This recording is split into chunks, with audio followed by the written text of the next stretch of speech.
Welcome to V3 news లక్ష్యం సమాజహితం. నేను మీ వరలక్ష్మి. ముందుగా హెడ్లైన్స్ చూద్దాం. ఎస్సీ ఎస్టీ మైనారిటీ విద్యార్థులకు సొంత హాస్టల్ భవనాలేవి? తెలంగాణ ప్రభుత్వాన్ని ప్రశ్నించిన రాజ్యసభ సభ్యుడు ఆర్ కృష్ణయ్య. 14 స్థానాలలో టీడీపీ విజయకేతనం ఎగరవేసి లోకేష్ కు బహుమానంగా ఇస్తాం. తెలుగుదేశం పార్టీ సీనియర్ నేత కోట్ల జయసూర్య ప్రకాష్ రెడ్డి వెల్లడి. పల్లె ప్రకృతి వనం నర్సరీ నిర్వహణ బేష్. రాకంచెర్ల తిరుమలాపూర్ సర్పంచ్ ను అభినందించిన వికారాబాద్ కలెక్టర్. గ్రామ సభలను విజయవంతంగా నడిపినప్పుడే ప్రజాస్వామ్యానికి మనుగడ. ప్రజాస్వామ్య పరిరక్షణ ఐక్య వేదిక ఏలూరు జిల్లా కన్వీనర్ భాస్కరరావు వ్యాఖ్య. ఇక వివరాల్లోకి వెళ్తే, తెలంగాణలో ఎస్సీ ఎస్టీ మైనార్టీ విద్యార్థులకు ఒక హాస్టల్ భవనాన్ని కూడా నిర్మించకపోవడం శోచనీయమని రాజ్యసభ సభ్యుడు ఆర్ కృష్ణయ్య అన్నారు. హైదరాబాద్ అంబర్పేట్ విద్యానగర్లో ఏర్పాటు చేసిన విలేకరుల సమావేశంలో ఆయన మాట్లాడుతూ, నూతన సెక్రటరియట్ ప్రాంతంలో అంబేద్కర్ విగ్రహాన్ని ఏర్పాటు చేయడం పట్ల ముఖ్యమంత్రి కేసీఆర్ ను ఆయన అభినందించారు. అంబేద్కర్ వారసులుగా ఉన్న హాస్టల్ విద్యార్థులకు సరైన భోజనం పెట్టడం లేదన్నారు. ఇప్పటి వరకు మెస్ ఛార్జీలను కూడా ప్రభుత్వం చెల్లించగా విద్యార్థులు అలమటించి నకనకలాడితే చూస్తూ ఉంటున్నారని వాపోయారు. ఇప్పటికైనా కేసీఆర్ ప్రభుత్వం చొరవ తీసుకుని హాస్టల్ భవనాలను నిర్మించాలని డిమాండ్ చేశారు. సమావేశంలో నిరుద్యోగ జేఏసీ చైర్మన్ నీల వెంకటేశం, అనంతయ్య, బీసీ నేతలు, కార్యకర్తలు తదితరులు పాల్గొన్నారు. ముఖ్యమంత్రి కేసీఆర్ గారు దేశంలో ఎక్కడా లేని విధంగా 125 అడుగుల అంబేద్కర్ విగ్రహాన్ని పెట్టి చరిత్ర సృష్టించారు. అందుకు ఆయనకు ధన్యవాదాలు చెబుతున్నాను. అదేవిధంగా సచివాలయం కొత్తగా హంగు బంగులతో ప్రపంచంలోనే తలదనే రీతిలో సుందర వందనంగా సచివాలయాన్ని పాత బిల్డింగ్ కూడా మంచి బిల్డింగ్ కూడగొట్టి మరో భవనం నిర్మించారు. అందుకు ముఖ్యమంత్రిని నేను అభినందిస్తున్నాను. అయితే అంతేకాదు, సచివాలయం నిర్మించి సచివాలయానికి కూడా అంబేద్కర్ పేరు పెట్టాడు. ఇది ఆయన చిత్తశుద్ధి, అంకిత భావము, నిబద్ధత అని ప్రజలందరూ ఆయన దళితులందరూ మొక్కుతున్నారు. కానీ కొందరు దళిత సోదరులు, అంబేద్కర్ వారసులు ఫోన్లు చేస్తున్నారు. అన్ని బాగానే ఉన్నాయి, కానీ అంబేద్కర్ విగ్రహం నిర్మించి అంబేద్కర్ సచివాలయాన్ని నిర్మించిన ముఖ్యమంత్రి అంబేద్కర్ వారసులైనటువంటి కోట్లాది మంది ప్రజలు విద్యార్థులకు ఒక్క హాస్టల్ భవనం నిర్మించలేదు, ఒక్క బిల్డింగ్ నిర్మించలేదు. ఎందుకు అని చెప్పి ప్రశ్నిస్తున్నాం. ఇప్పుడు బీసీలు అంబేద్కర్ వారసులే. 290 కాలేజ్ హాస్టళ్ళు ఉన్నాయి. ఈ 9 ఏళ్లలో ఒక్క భవనం నిర్మించలేదు. ముఖ్యమంత్రి గారు కొత్తగా 300 బీసీ గురుకుల పాఠశాలలు, జూనియర్ కాలేజీలు, డిగ్రీ కాలేజీలు మంజూరు చేశారు. ఇది ఒక చరిత్ర. ఫ్లైఓవర్లు, స్కై ఓవర్లు, అనేకమైనటువంటి అండర్వేలు, సబ్వేలు నిర్మించి అమెరికానే పోటీ పడే విధంగా, డల్లాస్ను బీట్ చేసే విధంగా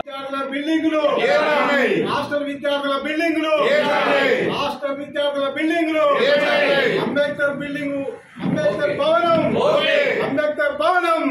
2024 ఎన్నికల్లో ఏపీలోని కర్నూలు ఉమ్మడి జిల్లాలోని 14 స్థానాల్లోని విజయకేతనం ఎగరవేసి ప్రధాన కార్యదర్శి నారా లోకేష్ కు బహుమతిగా ఇస్తామని తెలుగుదేశం పార్టీ సీనియర్ నేత, కేంద్ర మాజీ మంత్రి కోట్ల జయసూర్య ప్రకాష్ రెడ్డి హామీ ఇచ్చారు. నారా లోకేష్ యువగలం పాదయాత్రలో భాగంగా కర్నూలు జిల్లా ఆలూరులో బీసీలతో నిర్వహించిన ముఖాముఖి కార్యక్రమంలో ఆయన మాట్లాడారు. వైసీపీ ప్రభుత్వం అధికారంలోకి వచ్చిన తర్వాత బీసీలకు ఉన్న 34% రిజర్వేషన్ను 24% కుదించిన ఘనత జగన్ కు దక్కుతుందని ఎద్దేవా చేశారు. ఈ సందర్భంగా నారా లోకేష్ మాట్లాడుతూ, టీడీపీ ప్రభుత్వం అధికారంలోకి రాగానే బీసీలకు ప్రత్యేక రక్షణ చట్టం తీసుకొస్తూ దామాషా ప్రకారం నిధులు కేటాయించి ఆర్థికంగా అడ్డుకుంటున్నామని భరోసా ఇచ్చారు. ఈ కార్యక్రమంలో పార్టీ ఆలూరు ఇన్ఛార్జి కోట్ల సుజాతమ్మ, నాయకులు వైకుంఠ మల్లికార్జున, వైకుంఠ జ్యోతి, కప్పట్రాల బొజ్జమ్మ, బీసీ సోదరులు, అత్యధిక సంఖ్యలో మహిళలు, కార్యకర్తలు పాల్గొన్నారు.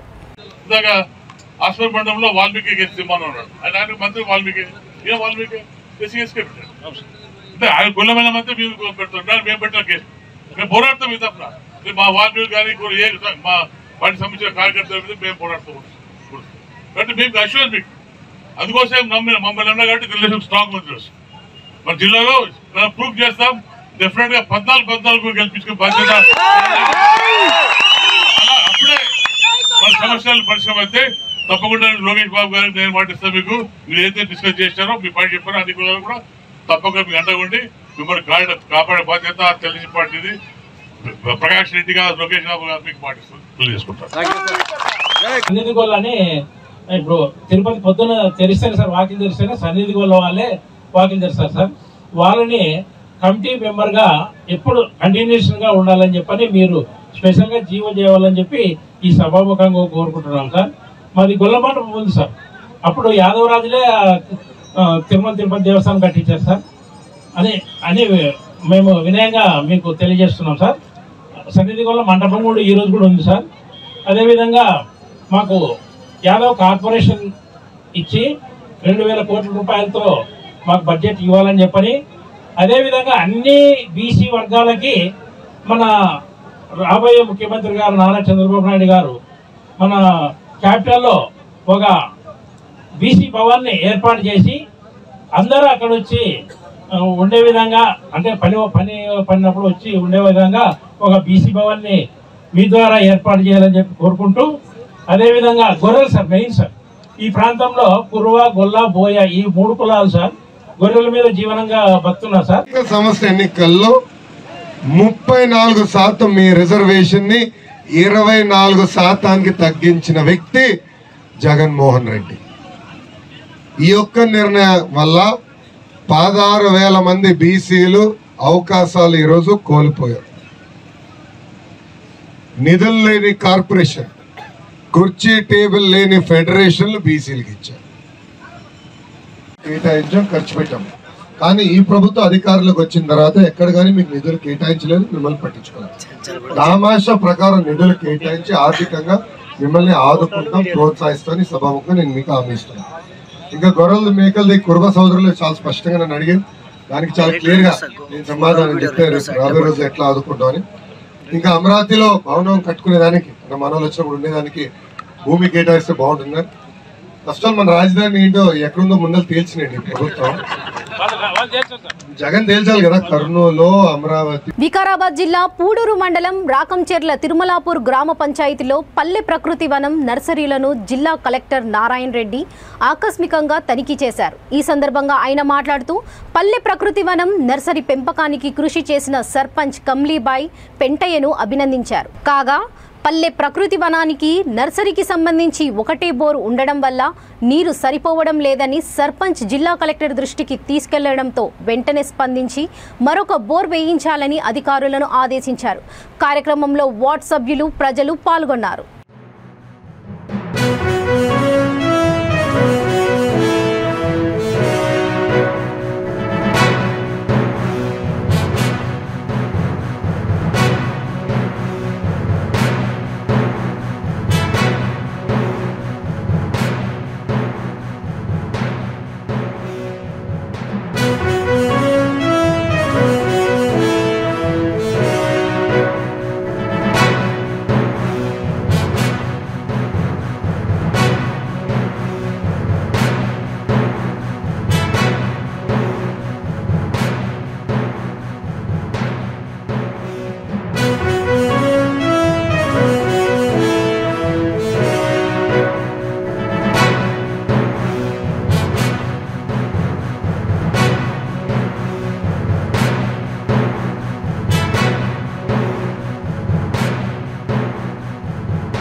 ప్రజాస్వామ్యం అమలుకు పునాది వంటి గ్రామ సభలను విజయవంతంగా నడిపినప్పుడు మాత్రమే ప్రజాస్వామ్యం మనుగడ సాధ్యపడుతుందని ప్రజాస్వామ్య పరిరక్షణ ఐక్యవేదిక ఏలూరు జిల్లా కన్వీనర్ ఎల్ఎస్ భాస్కరరావు అన్నారు.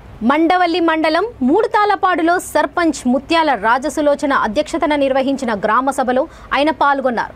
ఈ సందర్భంగా ఆయన మాట్లాడుతూ వికేంద్రీకృత ప్రజాస్వామ్య వ్యవస్థకు గ్రామ సభ పునాది వంటిదని, నిజమైన ప్రజాస్వామ్యం సాధించాలన్నా గ్రామ స్వరాజ్య స్థాపన కోసం, ఇంటి ముందు పాలన కోసం గ్రామ సభలను సక్రమంగా నిర్వహించాల్సిందేనని అన్నారు. ఇంతటి ప్రాముఖ్యత గల గ్రామ సభలకు ప్రజలు, వార్డు మెంబర్లు, ప్రజాప్రతినిధులు, మండల స్థాయి అధికారులు హాజరు కాకపోవడం విచారకరమని అన్నారు. కార్యక్రమంలో కార్యదర్శి ప్రభాకర్ రావు, గ్రామ వాలంటీర్లు తదితరులు పాల్గొన్నారు. లేని వాళ్ళకి మనం చూసి పెట్టమని చెప్పారు. అవన్నీ వాలంటీర్స్ చెప్దాము, చెప్తే కానీ వాళ్ళు ఎందుకంటే మన దగ్గర కావాల్సిన సైట్ ఉంది. వేరే ఊళ్ళో సైట్ లేక ఇబ్బంది పడుతున్నారు. మన దగ్గర సైట్ ఉంది, ఖచ్చితంగా ఎలిజిబుల్ అయ్యింది, ఖచ్చితంగా కట్టుకుంటామని అప్లై చేయండి. ఎందుకంటే స్థలం ఇచ్చి వాళ్ళు స్టార్ట్ చేయకపోతే స్థలాలు పోలేదు. మీకు పట్టా మన సర్టిఫికేట్ ఇచ్చారు కదా, చూసారు 24 నెలల్లో ఖచ్చితంగా స్టార్ట్ చేయని పక్షంలో ఎటువంటి నోటీస్ అవ్వకుండా పట్టా క్యాన్సిల్ చేయొచ్చు.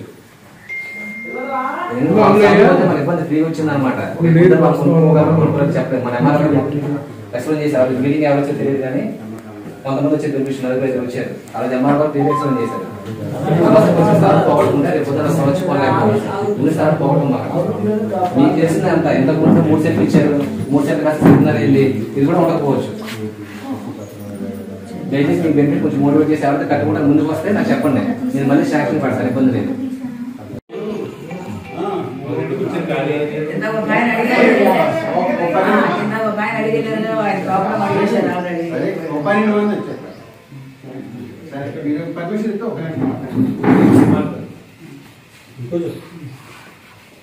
ఈ గ్రామ సభకి అధ్యక్షత వహించినటువంటి సర్పంచ్ మరి సులోచన గారికి, కార్యదర్శి, సచివాలయ సిబ్బంది, వాలంటీర్లు, ఇతర డిపార్ట్మెంట్ గారికి, గారికి, వీళ్ళందరికీ నా నమస్కారం. మరి గ్రామ సభ విజయవంతం అయితేనే ప్రజాస్వామ్యం అమలవుతుంది. ప్రజాస్వామ్యం అమలవ్వాలంటే గ్రామ సభకి అందరూ హాజరు కావాలి. గ్రామ సభ విజయవంతంగా నిర్వహించగలగాలి. గ్రామ సభ విజయవంతంగా నిర్వహించినటువంటి ఎక్కువ మంది, అధిక సంఖ్యలో గ్రామ సభకు హాజరై పౌరులు, ఓటర్లందరూ హాజరై కావలసినటువంటి సమస్యలు గ్రామ సభ దృష్టికి తీసుకొచ్చి మనం పరిష్కరించగలగాలి. మరి దురదృష్టం చాలా తక్కువ మంది వచ్చారు. 10-15 మంది వచ్చినట్టున్నారు. ఇక్కడే కాదు, అన్ని సార్లు అంటే జరుగుతుంది. గన్నవరం 12 మంది వచ్చారు, ఇంకోసారి 4 వచ్చారు. మరి సర్పంచ్ గారు మీకు అన్ని రకాలుగా మరి చాలా ఎడ్యుకేటెడ్, మరి ఎస్ఐగా చేసి రిటైర్ అయ్యారు. చక్కగా మీకు క్వశ్చన్ ఇస్తున్నప్పుడు గ్రామస్తులందరూ వస్తే గ్రామ సభ చాలా విజయవంతంగా నిర్వహించగలుగుతారు. మరి ఎండిఓ గారు కాడ మీకు వాలంటీర్స్ అమ్మ మీ అందరికీ ఒక్కొక్క కుటుంబం నుంచి ఒకరు తీసుకురమ్మని సర్క్యులర్ పంపారు కదా, మరి మీరు ఎవరో స్పందించారు. రంగారెడ్డి జిల్లా నందిగామలో నూతన పోలీస్ స్టేషన్ను హోంమంత్రి మహమూద్ అలీ, విద్యాశాఖ మంత్రి సబితా ఇంద్రారెడ్డి ప్రారంభించారు. ఈ కార్యక్రమంలో Mahabub Nagar MP Manne Srinivas Reddy, Shad Nagar MLA Y Anjaiah Yadav, ZP chairperson Anitha Harinath Reddy, ఎమ్మెల్సీలు K Narayana Reddy, Damodar Reddy, Vanidevi, AVN Reddy, DGP Anjan Kumar, Cyberabad police commissioner Stephen Raveender తదితరులు పాల్గొన్నారు. గౌరవ ఎంపీటీసీలు, మరి పోలీస్ సిబ్బందికి అందరికీ, పత్రికా సోదరులు, మీడియా మిత్రులు అందరికీ కూడా పేరు పేరున హృదయపూర్వక ధన్యవాదాలు. తెలంగాణ రాష్ట్రం వచ్చిన తర్వాత మరి తెలంగాణ రాష్ట్రంలో మరి 14 సంవత్సరాలు మా డీజీ గారికి ఒక మాట చెప్పారు. ఫస్ట్ డే తెలంగాణ ఫార్మ్ అయిన తర్వాత సీఎం గారు ఫస్ట్ స్పీచ్ లో పోలీస్ డిపార్ట్మెంట్ కోసం చెప్పారు. ఎందుకు అంటే తెలంగాణ మూవ్మెంట్ లో మా ఆనరబుల్ సీఎం గారు 14 years పోరాటం చేసేప్పుడు అందరూ చాలా పెద్ద లీడర్స్, ఎవరెవరు పార్టీలో అంటే పార్లమెంట్ లో ఎంపీస్ ఉన్నారు. ఆయన ఒకటి క్వశ్చన్ చేశారు, సార్ మీ దగ్గర ల్యాండ్ ఆర్డర్ బాగాలేదు, క్రిమినల్ రైట్స్ అవుతుంది, నెక్స్ట్లిజం ఉంది, ల్యాండ్ ఆర్డర్ ఎట్లా చిన్న ఎస్టేట్ అయిన తర్వాత ఎట్లా కంట్రోల్ చేస్తా, జరుగుతున్నది. మరి అదేవిధంగా మరి ప్రజలకు కూడా పోలీసు అంతా కూడా భయం ఉండేది, కానీ ఇప్పుడు భయం లేకుండా చాలా మరి ప్రేమతో ప్రజలందరూ కూడా సేవలు అందిస్తున్నారు. ప్రతి ఒక్కరికి మీడియా మిత్రులకు పేరు పేరు ధన్యవాదాలు తెలుపుతూ ఈరోజు తెలంగాణ ప్రభుత్వం వచ్చిన తర్వాత తెలంగాణలో ముఖ్య భూమిక వహిస్తున్న మన పోలీస్ డిపార్ట్మెంట్కు మనమందరము కృతజ్ఞత తెలుపుకోవాలని కోరుకుంటున్నాను. అందరికీ మీడియా మిత్రులకు పేరు పేరుతో నమస్కారం. సలాం. తెలంగాణ వచ్చే తర్వాత తెలంగాణ పోలీస్ చాలా బాగా పనిచేస్తున్నారు. ఈరోజు ఇండియాలో నంబర్ 1 పోలీస్ అంటే తెలంగాణ పోలీస్ ఉంది. మన నంబర్ 1 స్టేట్ తెలంగాణ స్టేట్ ఉంది. నంబర్ 1 చీఫ్ మినిస్టర్ కేసీఆర్ గారు ఉన్నారు. తెలంగాణ వచ్చే ముందు ప్రతి ఫీల్డ్లో తెలంగాణ స్టేట్ కి డెవలప్మెంట్ కంట్రీలో నంబర్ 1 ఉంది. మొన్న గవర్నమెంట్ ఆఫ్ ఇండియా తరఫు నుంచి ఒక లిస్ట్ ప్రకారం పర్ క్యాపిటా ఇన్కమ్ అంటే ఎవ్రీ ఇండివిజువల్ కి ఎంత ఇన్కమ్ ఉంది, ఈ ఫీల్డ్ లో కూడా Telangana is number 1 in the country. పెద్దలు కూడా అదేవిధంగా గౌరవ ఎంపీడీసీలకు, గౌరవ సర్పంచ్లకు, రాష్ట్ర స్థాయి కార్పొరేషన్ చైర్మన్లకు, ఇక్కడ వచ్చేసిన ప్రజలందరికీ నమస్కారాలు.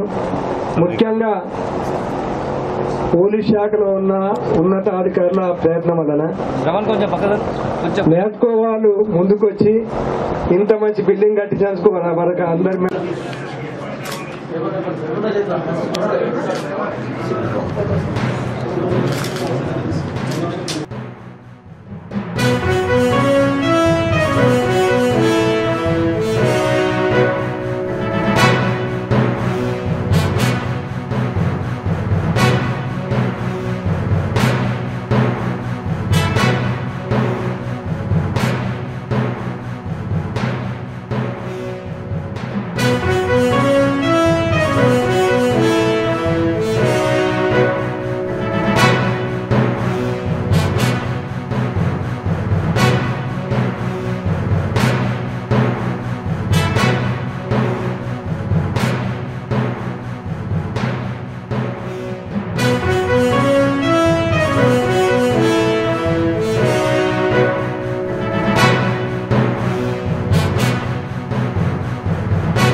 నల్గొండ జిల్లా నాగార్జునసాగర్ నియోజకవర్గం హాలియాలోని లక్ష్మీ నరసింహ గార్డెన్లో ఎమ్మెల్యే నోముల భగత్ ముస్లింలకు ఇఫ్తార్ విందు ఏర్పాటు చేశారు.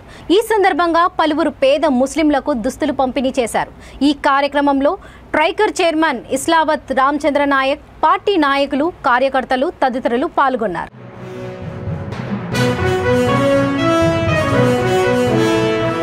రంగారెడ్డి జిల్లా పెద్దంబర్పేట్ మున్సిపల్ చైర్పర్సన్ స్వప్న అవినీతిని ప్రశ్నించినందుకే తమపై భూ కబ్జా ఆరోపణలు చేస్తున్నారని బీఆర్ఎస్ మున్సిపల్ అధ్యక్షుడు సిద్ధం కె కృష్ణారెడ్డి, కౌన్సిలర్లు మండిపడ్డారు. మున్సిపల్ ఎన్నికల అఫిడవిట్లో మొత్తం 5 లక్షలు లెక్క చూపిన చైర్పర్సన్ గడిచిన 2.5 ఏళ్లలో కోట్లకు ఎలా పరుగులెత్తారని ప్రశ్నించారు. వంశ పారంపర్యంగా వచ్చిన ఆస్తులను భూ కబ్జాలు చేశారనడం ఎంతవరకు సమంజసమో చెప్పాలని అన్నారు. ఆమె గెలుపు కోసం కృషి చేసిన ఎమ్మెల్యే పైన ఆరోపణలు చేసే స్థాయికి చైర్పర్సన్ ఎదిగారా అని ప్రశ్నించారు. తమపై ఎలాంటి ఆరోపణలు చేసినా న్యాయ పోరాటానికి సిద్ధమని ప్రకటించారు. ఇకనైనా పద్ధతి మార్చుకోకుంటే చైర్పర్సన్ కు తగిన బుద్ధి చెబుతామని హెచ్చరించారు. ప్రెస్ మీట్ లో నేను క్లియర్ గా అంటే అంశం వైజ్ గా ఆమె చేసిన ఆరోపణలన్నీ అంశం వైజ్ గా నేను ఎక్స్ప్లెయిన్ చేయడం జరిగింది. నేను క్లియర్గా చైర్పర్సన్ గారికి చెప్తున్నాను, నా ఎలక్షన్ అఫిడవిట్లో చూపించిన ప్రాపర్టీస్కి కానీ నాకు ఇప్పుడు నేను ఏదైతే మీరు చేసిన ఆరోపణల ప్రాపర్టీస్ కానీ నా దాంట్లో లేకపోతే మీరు చేసిన ఆరోపణలు నిజమవుతుంది. ఇవన్నీ నాకు నా తండ్రి గారి ద్వారా సంక్రమించిన ఆస్తులు. ఖచ్చితంగా మీరు చేసిన ఆరోపణలన్నీ సత్యదూరము. మేము ఇప్పుడు దేవుడు లాంటి మనిషి ఎమ్మెల్యే గారు మీ గురించి ఎన్ని డబ్బులు ఖర్చు పెట్టుకొని ఎంతమంది కౌన్సిలర్లకు మీకు ఎలక్షన్లలో పోటీ చేసేందుకు మీకు ఖర్చులకు డబ్బులు లేకపోతే తన సొంత డబ్బులు ఇచ్చి నీ గురించి కష్టపడి తిరిగిన వాళ్ళకు కూడా వాళ్ళ ద్వారా డబ్బులు ఇప్పించి నీకైన పైసా ఎమ్మెల్యే గారు ఆయన మాట మీద నిన్ను కౌన్సిలర్ చేసి మీరు గెలిచిన ఆ రోడ్లకైనా సరే ఇక్కడ ఎవరైతే అసలైన అభ్యర్థులు ఎవరైతే చైర్పర్సన్ రేస్లో ఉన్నోళ్ళో మన పార్టీ తరఫున ఓటమి పాలైతే నీకు అదృష్టం దాకింది. ఆ అదృష్టాన్ని అడ్డం పెట్టుకొని ఎమ్మెల్యే గారు వైస్ చైర్మన్ అంటే మనకు ఏదైతే తక్కువ సీట్లు ఉంటాయి మళ్ళీ ఎమ్మెల్యే గారు ఉల్టా అవతల ఆ 4 కౌన్సిలర్లకు డబ్బులు ఖర్చు పెట్టి తీసుకొచ్చి పార్టీ ఇజ్జత్ గురించి బాధపడి నీ ఎక్కడో ఉన్నామని అసలు నేను రాజకీయంగా 20 ఏళ్ళు ఉన్నా నేను ఎన్నడూ కూడా మీ ముఖం చూడలేదు రాజకీయంగా. మీరు నామినేషన్ వేసిన రోజే మీ ముఖం ఫస్ట్ టైం చూసిన. నేను రాజకీయంగా 20 ఏళ్ళు కష్టపడ్డ వాళ్ళకి రాని అవకాశం అదృష్టం మీకు కలిసి వచ్చింది. ఇవాళ మీకు చైర్లో కూర్చోబెట్టి ఎమ్మెల్యే గారి మాట మీద మేము వేసినాము. మీకు చైర్లో కూర్చోబెట్టిన దేవుడు లాంటి ఎమ్మెల్యే గారిని ఇవాళ మీరు అవినీతి ఆరోపణలు చేస్తున్నారు. అవినీతి మేము క్లియర్గా చెప్తున్నాము. నీ అఫిడవిట్లో ఉన్న ఆస్తులు ఎంత, ఇవాళ నీ ఆస్తులు ఎంత, ఇవాళ నువ్వు మెయింటైన్ చేసే కారు కానీ. మీడియా మిత్రులకి అలాగే ఎలక్ట్రానిక్ మీడియా మిత్రులకి అందరికీ కూడా నమస్కారం. నిన్న చైర్పర్సన్ పెద్దాంబర్పేట చైర్పర్సన్ చౌర స్వప్న చిరంజీవి గారు నాపై కొన్ని ఆరోపణలు చేశారు. అలాగే అధికార పార్టీ కౌన్సిలర్ అందరిపైన కూడా కొంతమంది పైన ఆరోపణలు చేశారు. అందులో భాగంగా 4వ వార్డు పెద్దాంబర్పేట సర్వే నెంబర్ 123/3 ప్రభుత్వ భూమిలో సుమారు 2000 గజాల భూమిలో బోరు వేయడం జరిగిందని ఆరోపణలు చేశారు. ఆ భూమిని అప్పటి తహసీల్దార్ బోరును ఆపించినారని చెప్పారు. అలాగే భూమిని కబ్జా చేయడానికి కూడా ప్రయత్నిస్తున్నారని చెప్పారు. ఆ సర్వే నెంబర్ ఎక్కడో తనకు ఒకసారి తెలుసా, ఒకసారి తెలుసుకోమని చెప్పండి. అలాగే 123/3 సర్వే నెంబర్ అనేది శాంతినగర్లోని గ్రేవీ యార్డ్, శ్మశాన వాటిక 123/3 అది ఎకరా 20 గుంటలు ఉన్నది. వారు చెప్పింది 2000 గజాలని చెప్పారు. అందులో బోర్ వేయడం జరిగిందని కూడా చెప్పారు. కానీ అందులో బోర్ లేదు, అక్కడ హ్యాండ్ పంప్ మాత్రమే ఉన్నది. అది నేను అక్కడ వాళ్ళకి మన ఎంఆర్ఓ గారికి కూడా అది ఒకసారి సర్వే చేయించి అందులో బౌండరీస్ ఇస్తే నేను కాంపౌండ్ వాళ్ళు పెట్టుకుంటానని నేను ఎంఆర్ఓ గారికి అప్పుడు మన బలరాం సార్ కమిషనర్ ఉన్నప్పుడు వెంకటేశ్వర గారు ఎంఆర్ఓ గారు ఉన్నారు, వాళ్ళకు కూడా లెటర్ ఇవ్వడం జరిగింది. అలాగే ఇంతకు ముందు ఉన్న విజయారెడ్డి గారికి కూడా లెటర్ ఇవ్వడం జరిగింది. కమర్ అహ్మద్ కమిషనర్ గారు ఉన్నారు. రాజన్న సిరిసిల్ల జిల్లా చందుర్తి మండలం మల్యాల హై స్కూల్లో ప్రతిమ ఫౌండేషన్ ఆధ్వర్యంలో ఉచిత శుద్ధ జల కేంద్రాన్ని ప్రారంభించారు. ఈ సందర్భంగా ప్రతిమ ఫౌండేషన్ నిర్వాహకులు డాక్టర్ చెన్నమనేని వికాస్, దీపా దంపతులను సర్పంచ్ పాలకవర్గం, స్వామి వివేకానంద సేవా సమితి సభ్యులు, మహిళలు మంగళహారతులు, డప్పు చప్పులతో పాఠశాల విద్యార్థుల పూలమాలలు, చప్పట్లతో స్వాగతం పలికారు. ఈ సందర్భంగా డాక్టర్ చెన్నమనేని మాట్లాడుతూ అంతా కలిసి పాఠశాలకు శుద్ధ జల కేంద్రం తెచ్చినందుకు శుభాకాంక్షలు తెలుపుతున్నానని అన్నారు. కలుషిత నీరు తాగడం వలన వచ్చే జబ్బుల నుంచి శుద్ధ జలంతో రక్షించుకోవచ్చని అన్నారు. విద్యార్థి దశ నుండే సాంకేతిక పరిజ్ఞానం, నైతిక విలువలు కలిగిన అంశాలను నేర్చుకుంటే తప్పనిసరిగా సక్సెస్ అవుతారని హితవు పలికారు.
వేదిక పైన మలయాళ గ్రామ సర్పంచ్ లక్ష్మీనారాయణ గారికి, school head master principal Shobharani గారికి, సెస్ మాజీ చైర్మన్ అల్లడి రమేష్ గారికి, వివేకానంద సేవా సమితి chairman Rajender, SMC chairman Rajender గారికి, స్వామి వివేకానంద సేవా సమితి నుంచి మధుమోహన్ గారు, కృష్ణ గారికి, మరి చందుర్తి నుంచి వచ్చిన సర్పంచ్ గారు మాత సత్య గారికి, మీడియా మిత్రులకి అందరికీ నా హృదయపూర్వక నమస్కారం. మరి ఈరోజు మలయాళలో మీ పాఠశాలలో వాటర్ ప్లాంట్ వేయడం నాకు ఎంతో సంతోషకరంగా ఉంది. మరి ముఖ్యంగా మీరు స్కూల్ పిల్లలు, మీ ప్రిన్సిపల్, మీ గ్రామ సర్పంచ్, వివేకానంద సేవా సమితి వాళ్ళు మీరే అడిగి మీ స్కూల్కు తెచ్చుకున్నారు. మీకు అందరికీ అభినందనలు. మరి అన్ని స్కూల్ ఇదే భావనతో, స్వావలంబన భావంతో ముందుకెళ్లాలని నేను కోరుకుంటున్నాను. ప్రభుత్వమే కాకుండా మాలాంటి స్వచ్ఛంద సంస్థలు కావచ్చు, పౌర సమాజ సంఘాలు కావచ్చు, అవన్నీ సేవా కార్యక్రమాలు చేసుకుంటే ఒక సమిష్టి అభివృద్ధి జరుగుతుందని చెప్తున్నాను. మరి వాటర్ ప్లాంట్, ఈరోజు శుద్ధ వాటర్ ప్లాంట్ చాలా ముఖ్యంగా సమ్మర్ వస్తే చాలా కామన్ సమస్య ఏంది? Dehydration, diarrhoea. సో మనకి ఈరోజు ప్యూర్ వాటర్తోని ఈ సమస్య తీరబోతుంది.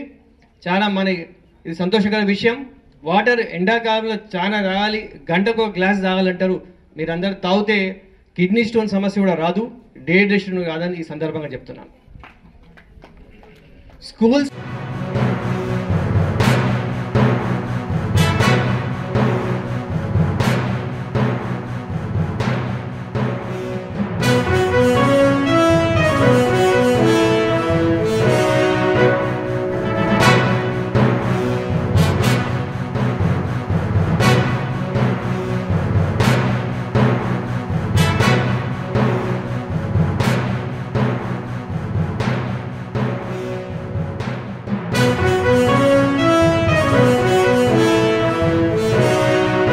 భాగ్యనగర్ టీఎన్జీఓఎస్ హౌసింగ్ సొసైటీ అధ్యక్షుడు, టీఎన్జీఓఎస్ అసోసియేట్ అధ్యక్షుడు ముత్యాల సత్యనారాయణ గౌడ్ ఆధ్వర్యంలో ముస్లింలకు ఇఫ్తార్ విందు ఏర్పాట్లు చేశారు.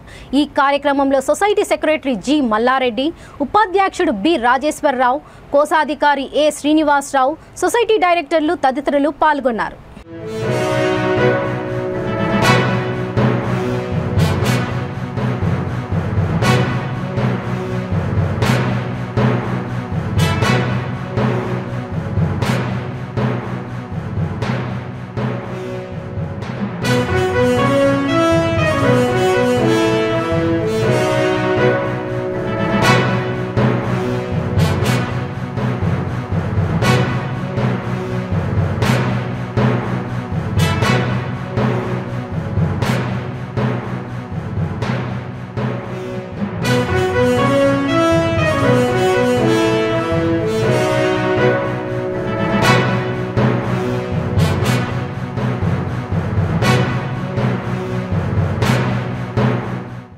విశాఖపట్నం జిల్లా పరువాడ ఫార్మాసిటీలోని విష్ణు కెమికల్స్లో షాట్ డౌన్ పనులు నిర్వహిస్తుండగా జరిగిన ప్రమాదంలో 2 కార్మికులు తీవ్రంగా గాయపడ్డారు. ఉత్తరప్రదేశ్కి చెందిన ఉమాశంకర్ వండల్ అనే కార్మికులు క్లీనింగ్ పనులు చేస్తుండగా ఒక్కసారిగా మంటలు వ్యాపించడంతో గాయపడ్డారు.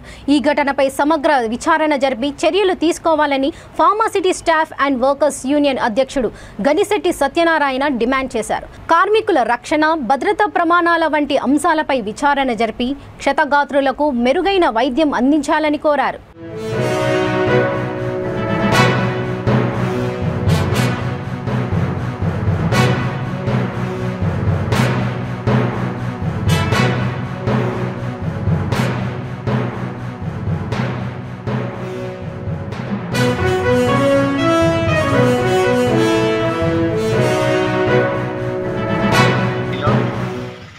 ఏదైతే కెమికల్ పరిశ్రమకు చెందినటువంటి విష్ణు కెమికల్స్ అనేటువంటి ఫార్మా కంపెనీలో మొత్తం షట్డౌన్లో ఉన్నటువంటి కంపెనీలో క్లీనింగ్ పనులు నిర్వహిస్తుండగా ఉత్తరప్రదేశ్కి చెందినటువంటి 2 కార్మికులు ఉమాశంకరు అలాగే ఇండల్ అనేటువంటి 2 కార్మికులు గాయాలకు గురయ్యారు.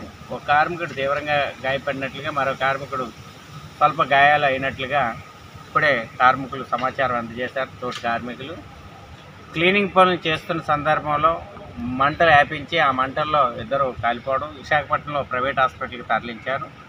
అంతే. నిన్న సాయంత్రం 8 గంటలకు జరిగితే ఈరోజు 4 గంటలకు బయట ప్రపంచానికి తెలిసినటువంటి సమాచారం. అంటే సమాచారాన్ని గోప్యంగా ఉంచడం.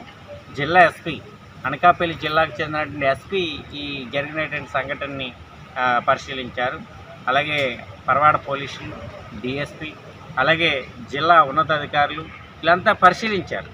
కానీ పరిశీలించినటువంటి సమాచారం ఇటు ఎవరికి బయటికి పొక్కకుండా యాజమాన్యం జరిగినటువంటి ప్రమాదాన్ని గోప్యంగా ఉంచడం కోసం ప్రయత్నం చేస్తూ ఉంది.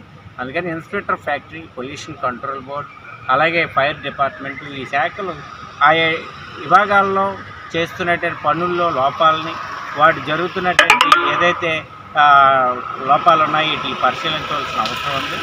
ఇన్స్పెక్టర్ ఫ్యాక్టరీ ప్రధానంగా ఏదైతే భద్రతా లోపాలు జరుగుతున్నాయో వీటిని పరిశీలించాలి. భద్రతా ప్రమాణాల మీద, డొల్లతనాల మీద పరిశీలన అనేటువంటి చేయాలా. అన్యం పుణ్యం తెలియలేనటువంటి అమాయక కార్మికులు, వలస కార్మికులు, ఉత్తరప్రదేశ్కి చెందినటువంటి కార్మికులు తీవ్రమైనటువంటి ఒక కార్మికుడు గాయపడడం, మరో కార్మికుడు స్వల్ప గాయాలైనట్లుగా తెలిసింది. కాబట్టి మెరుగైన వైద్యం అందించాలి. ఆ కార్మికులకి చికిత్స కాలం అంతటికి వేతనం చెల్లించాలా. పరిశ్రమ యాజమాన్యంపై ప్రభుత్వం సమగ్రమైన విచారణ చేయాలనేసి pharma city staff and workers union CITU demand చేస్తాం. ఇక బులెటిన్స్ ముగించే ముందు ముఖ్యాంశాలు మరోసారి. ఎస్సీ ఎస్టీ మైనారిటీ విద్యార్థులకు సొంత హాస్టల్ భవనాలేవి? తెలంగాణ ప్రభుత్వాన్ని ప్రశ్నించిన రాజ్యసభ సభ్యుడు ఆర్ కృష్ణయ్య. 14 స్థానాలలో టీడీపీ విజయకేతనం ఎగరవేసి లోకేష్ కు బహుమానంగా ఇస్తాం. తెలుగుదేశం పార్టీ సీనియర్ నేత కోట్ల జయసూర్య ప్రకాష్ రెడ్డి వెల్లడి. పల్లె ప్రకృతి వనం నర్సరీ నిర్వహణ బేష్. రాకంచెర్ల తిరుమలాపూర్ సర్పంచ్ ను అభినందించిన వికారాబాద్ కలెక్టర్. గ్రామ సభలను విజయవంతంగా నడిపినప్పుడే ప్రజాస్వామ్యానికి మనుగడ. ప్రజాస్వామ్య పరిరక్షణ ఐక్య వేదిక ఏలూరు జిల్లా కన్వీనర్ భాస్కరరావు వ్యాఖ్య. చూస్తూనే ఉండండి V3 న్యూస్, లక్ష్యం సమాజహితం. నమస్తే.